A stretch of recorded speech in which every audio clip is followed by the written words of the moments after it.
Hey guys, good morning. How you doing? This is Rick down here in Key West, Florida. You can see I've got nothing but emptiness behind me. That painting, it's going to be a painting a little bit later on today. You watch. You'll see how it goes, if I'm lucky. But I wanted to talk today. I woke up with children on my mind. And so I was looking up things that are children related in our Bible. And of course, we know that children are representing the contact between us and God. And in the Bible, we said, bring all children to me, do not hold any children back from me, you know. And what that is actually saying is, when you discover how to sow the seed correctly, send that kid on, send them right up to me. There's nothing like that. That is the messenger inside of us. That's the soul. All right. And this what we're trying to feed and keep alive while inside the confines of our body. And I thought that there was some really cool scripture about this, and I wanted to touch base and just be real fast this morning. I don't want to keep you for too long a time, but I want you just to stir your mind up and to go and look things up that have something to do with children. All right. Do you know that these are all God's children, and we're looked at in the Bible as every one of us are being God's children. And even when you get old and old and old, you're still looked at by God as a child. And it's kind of sweet and beautiful at the same time, but there's no distinguishing you from a child, is what he's doing. And he's kind of making fun of us in some way that we are simple minded because we're all running around half brained, right? And that usually means that this child part of us is not the messenger. He's not used as the messenger. He's gone.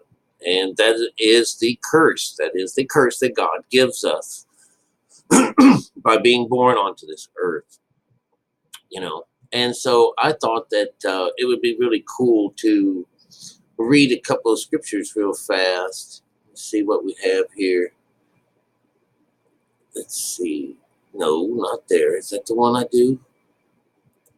Yes, it is. All right, so I went on to Google and Google. I said children in the Bible, and it came up with all these beautiful things about children. And another thing I wanted to hint on here also is that I'm thinking that the entire Bible is made up in that 1, 2, 3, 4, 1, 2, 3, 4. Out of that is that I did that the whole Bible might be that way, but before I get out of mind, and I'd have to have more information on it. So here we have Psalm 139, and it's this, and they've pulled out 4 scriptures, 13 through 16. All right, and it's really cool, and it's so you would know that for you created my inmost being. You knit me together in my mother's womb. This is the first world. And then remember, the second is about our emotions and the moon and all this stuff. It says here, I praise you because I'm fearful and wonderfully made. Your works are wonderful. And I know that full well. So, the works are wonderful. He's talking about, that's the Kundalini. This is the whole idea of the mind and all this stuff instead of, as something physical. This is would be on number 14. 15, my frame. That's the third world. Third world is about our body.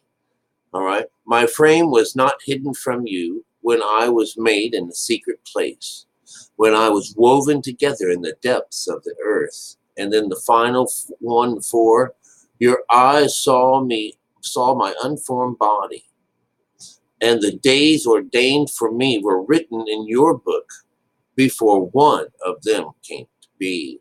And they're saying one of them before mother and father ever came to be.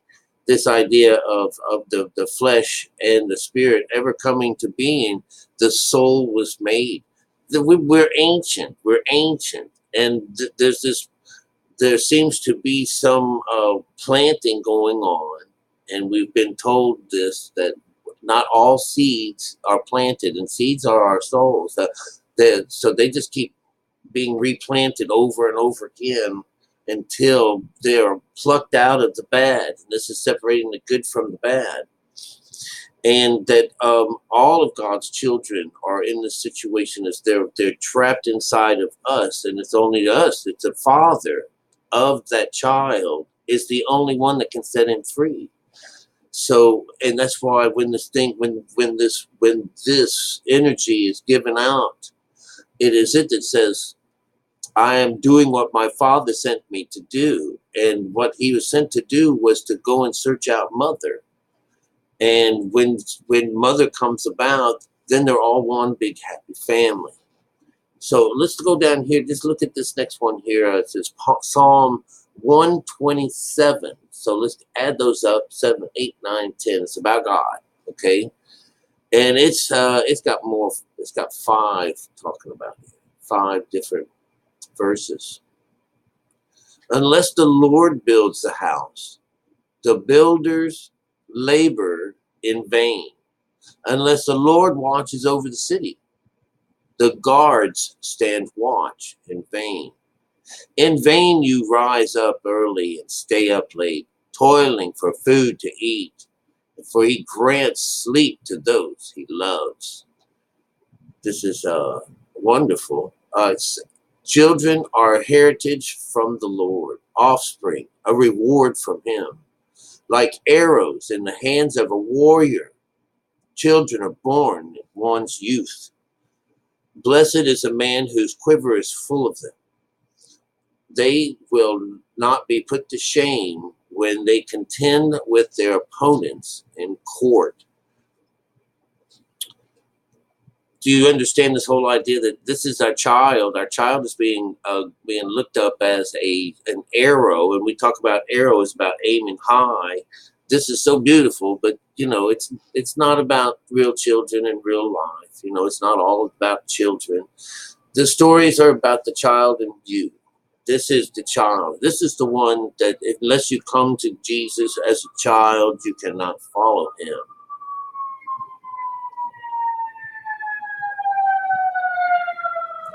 Here he goes. At that time, this is Matthew 18, 1 through 6. All right. At that time, the disciples came to Jesus and asked, who then is the greatest in the kingdom of heaven? He called a little child to him and placed the child among them and said, truly, I tell you, unless you change and become like little children, you will never enter the kingdom of heaven. Therefore, whoever takes the lowly position of this child is the greatest in the kingdom of heaven. And whosoever welcomes one such child in my name welcomes me. If anyone causes one of these little ones, those who believe in me, to stumble, it would be better for them to have a large millstone hung around their neck and be drowned in the depths of the sea. Hot damn, you guys. So if you don't have this, this is what he would think you should do. But anyways, drowned in with the millstone in the depths of the sea will bring you to a good relationship with this child. Guaranteed. Guaranteed. It's not the children on the outside. It's what's been woven inside of us on the inside.